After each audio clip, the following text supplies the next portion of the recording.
In this video, I'm going to show you how I do the clutch setup for the Off-Road Sportster that I'm building, which means making the extended clutch cable work with the aftermarket motocross lever. This also works for other custom bikes where you have to adjust the clutch cable. But before we do that, I need to make some room in the garage because I actually bought a second bike that I just wanted to ride around while building the Sportster.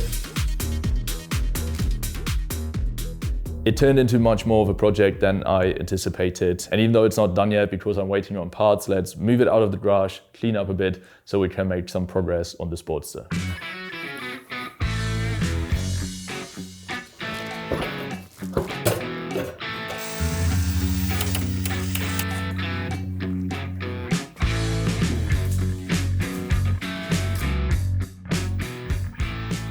All right, here's what we're going to use for this setup. I got a very basic aftermarket motocross clutch lever. This is nothing fancy.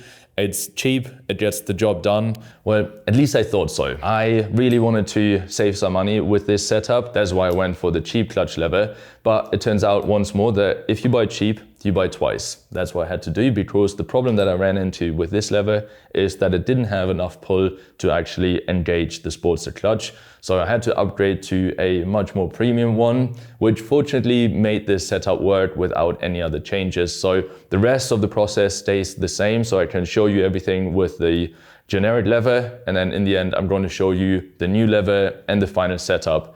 But for now, let's continue. I also got this Drag Specialities clutch cable. This one is 59 3/4. The original or the stock one is 52 3/4. So this one is 7 inches longer. I had already ordered one from Lowbrow Customs, which was only 4 inches longer. And that is the perfect length. However, with that one, I ran into the issue that the inner Bowden cable was too thick for the last part that we're going to use, and that is the new nipple. The Harley nipple looks like this. It's basically just a ring that hooks into the clutch lever. But for these motocross type levers, you always need two pieces. So one barrel thing basically that sits inside the lever. And then the second part has a funny name, but it is called a trumpet nipple. I got a selection of these wire ends back home in Germany. So I'm not sure where you would get this, but I'm gonna link you at least the German site where I got them from down below so you can check the dimensions. And then you have to search for yourself where you get these supplies. But that definitely works with this Bowden cable from Drag Specialities. I got that at JMP Cycles. So, my stock clutch cable is already off the bike, but let me quickly run you through how you get that off. I also already drained the oil, so I didn't have to deal with oil coming out of the clutch cable hole. But apparently you should be able to take the clutch cable out without losing too much oil. But if you want to be on the safe side, just drain the oil and then do an oil change afterwards. First, we need to take this cover off. For that, we just need to take out these 4 screws, and the cover will push towards you because there's a spring on the inside right here. So just hold it in place while you take out the screws.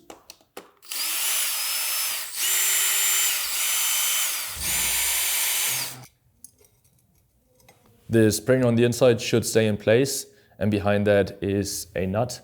So you can take those 2 things out. Now, as you can see on my bike, there's no clutch cable installed right here, but let me quickly show you how it would look on your bike. The clutch cable hooks into this little metal piece, and this metal piece hooks into the arm right here. I quickly reinstalled the clutch cable, so this is what it will look like on your bike as well. The first thing that we need to do to get this whole assembly out is to get this locking nut loose. So we do that by using a fine screwdriver and just turning this ball to the right, and that moves the locking nut outwards. And once it starts spinning, you just rotate it to the left until it's completely loose, and then you can take it off. Now this whole assembly is loose and we can take it out. Grab it like this and then pull it out like so. You can get a hold of the little metal piece, twist this off, and then you can take off this little metal hook without dropping it into the housing right here. To get the clutch cable completely out, you would normally have to unscrew this part that sits in here. On my bike, that's already done, so we can just pull it out to the side. Now that we have that, we can go ahead and install the new clutch cable in the reverse order, so that once that is installed, we can check how long it actually has to be, and then we can shorten it accordingly. We're gonna push the new clutch cable in. Later on, we're gonna install an O-ring and some thread sealant on this thread, but for now, that is not really necessary. Just make sure that you get a good grip and that the thread doesn't bind. And then we're gonna reinstall this little clip right here, hook it into the arm, and then push the whole assembly into place. And then for this step, it's enough to just secure it with a locking nut. Now you can run it up to the handlebars however you see it fits best. I'm running it through the hole between the left fork and the frame. I also put it into the clamp at the bottom to get the most accurate fitment, and then give it as much slack as you think it needs. Move the handlebars all the way to the right, all the way to the left, and see if it gets pinched anywhere, if it moves freely. Once you have it and you're happy with the slack, just go ahead and mark it where we need to cut it. And in this case, that is right on the outside of the adjustment screw. Now it's everything in reverse. We take it back out, and then the first step is to cut the outer sleeve. Now that we have the outer sleeve marked, we first need to cut the inner cable so that we can pull it out and then cut the outer sleeve. Otherwise we would cut both, and that is not ideal. For cutting the inner wire, there are special pliers that you can get that look like this. Some people also use an angle grinder, which also works, but the pliers ensure that you get a very clean cut, which is important so that the cable doesn't fray, because if it does, you won't be able to get the nipple on there. So if you build multiple bikes, getting the pliers definitely helps. If you're just building one and you don't want to spend the money on the special pliers, then just cut it with an angle grinder. All right, so we're just gonna cut it right here. And now we can pull out the cable through to the other side. I wouldn't pull it all the way through. Sometimes it gets hung up on these connection pieces. Just pull it out as far as you need to securely make the cut on the outer sleeve and not cut the inner wire. Well, for the outer sleeve, there's no special tool. We're just gonna use the angle grinder with a regular cutoff disc. Just clamp it in your vise with a set of soft jaws, and then we can go ahead and cut it.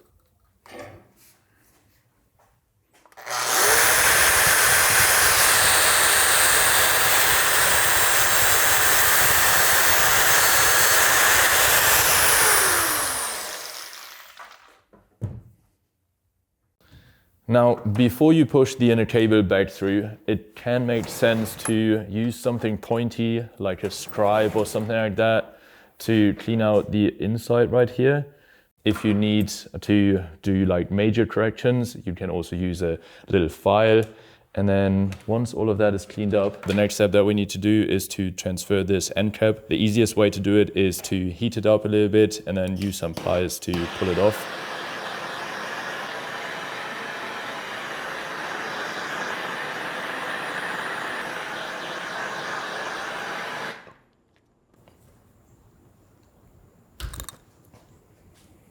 Now, once you have it off, this probably won't fit right away onto the outer sleeve because it has been trimmed, so the inner diameter is a little bit smaller than what you need. So you have to drill this out to 9 millimeters, and then it should slide right onto the outer sleeve. But before we do that, don't forget to put on the rubber boot if you get one with your new clutch lever. So that goes on first, and then the end cap. With all of this installed, we can go ahead and push the inner cable back through to the other side. Now, all of this goes back on the bike, and then we can mark the inner cable where we need to cut it before soldering on the new nipple. Now with the cable back installed, I'm just marking where the slot and the lever is, and then I'm holding the sleeve into place so I can copy the mark onto the inner cable. What I like to do when making custom cables is having the adjustment screw a little bit out. Normally, you want to have it all the way in, and then as the inner cable lengthens, you can move this one out so that it's still under tension because you're basically extending the outer sleeve. The thing is, when you make custom cables, it's not always 100% accurate. So by having the adjustment screw a tiny bit out, that gives you flexibility into both directions. You can turn it back in if the cable is a little bit short. You can turn it further out if the cable is too long. Now we can go ahead and cut the inner cable to length. If you're unsure about the length, if this is the first time you do it or you want to be rather on the safe side, then I would suggest give it like a few millimeters more, because as I said, you can always lengthen the outer sleeve by turning out the adjustment screws, but you can't shorten it. The next step is to solder on the new nipple, and in preparation for that, we need to bird cage the end of the wire. But to do that, we have to remove some of the PTFE lining.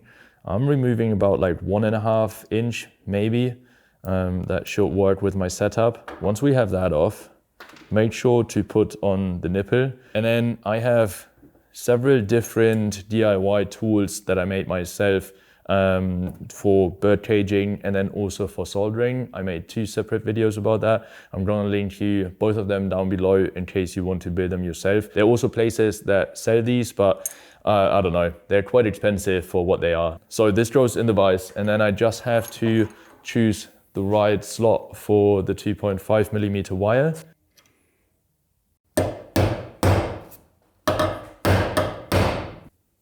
What the bird caging does is it frays the end of the cable in a very specific way so that it sits properly inside the nipple. It's very, very important that you bird cage the right way with the right tool and not just use a pair of pliers or a screwdriver.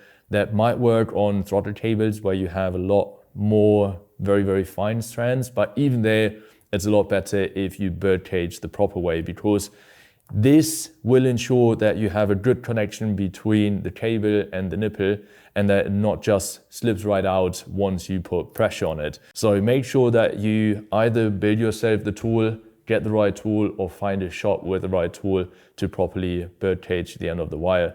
Now, the next critical step for good connection is that the parts are absolutely clean. For that, I just bathe both parts in 100% acetone. That way I make sure that both parts are properly clean. Then I let them dry off, and then we can continue.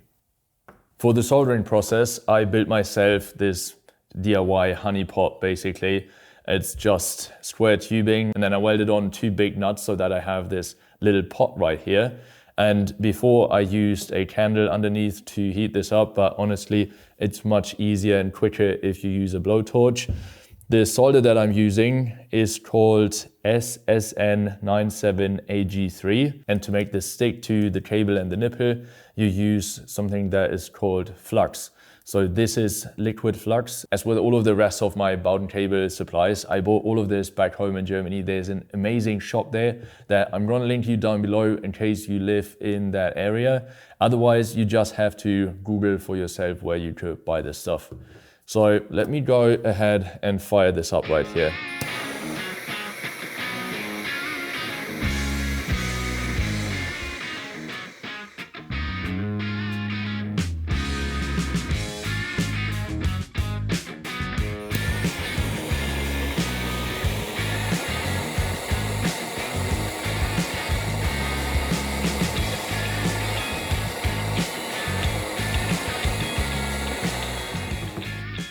Nice, that turned out perfectly. All right, here are a few tips regarding the soldering process that I picked up over time. So the first, and that is the major thing, is you don't want to have solder anywhere on the cable, just in that area where the nipple sits. If you get solder running into the cable, it gets brittle and then it can break at that point quite easily. So you really, really want to prevent that. How you prevent it is by only dipping the nipple into the flux, but also make sure that you dip it just barely under the surface so that the flux can actually flow through the top towards the bottom. So you cover all of the inside, but make sure that it's literally just like a tiny, tiny bit. Once you have the whole nipple covered in flux, you want to go ahead and then dip it into the solder.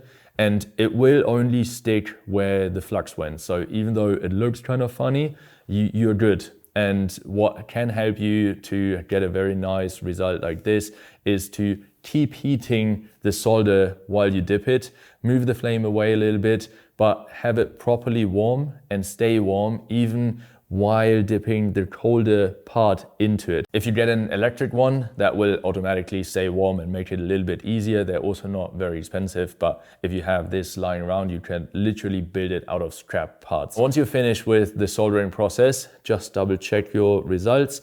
And if you have tiny bits sticking out, you can go ahead, use a hand file, clean that up, make it work, and then just see if your second part actually fits on. In my case, that is the case. So now we can go ahead, install everything for the fourth time back on the bike. And this is hopefully the last time that we have to do it. All right, now on the final install, you want to have the O-ring installed over the threads. And then I'm also gonna apply some Permatex high temperature thread sealant on here.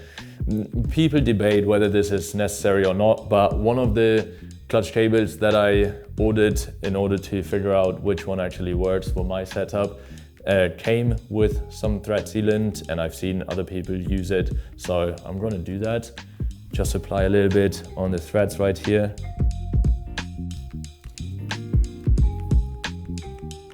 Once you have hand tightened this, it just gets a light squeeze. For some reason I don't have the right wrench for it, so I'm just gonna use a pair of pliers. This doesn't need much.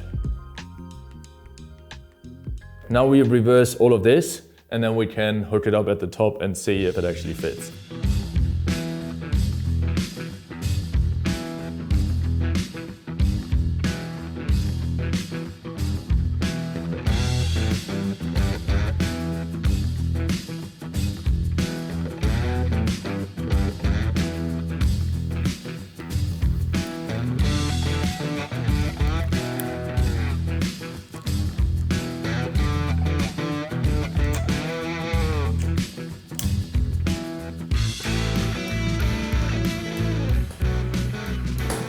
All right, we finally have a working clutch setup. This was a much more complicated endeavor than I anticipated. I had to buy 3 different clutch cables and 2 different levers to make this work. And all of that just because I wanted to save some money and go with a cheaper lever. Because as you might know from one of the first episodes, I would like to build this bike with a 5K budget. So I didn't want to spend 160 on a very premium lever. If I could go back in time, I would just buy the Rusty Butcher's clutch cable kit. He actually sells the same kit with the ASV F4 lever and an adjusted clutch cable. That also makes me confident that this setup will work. I still need to test it out once the bike runs again if it wants to creep.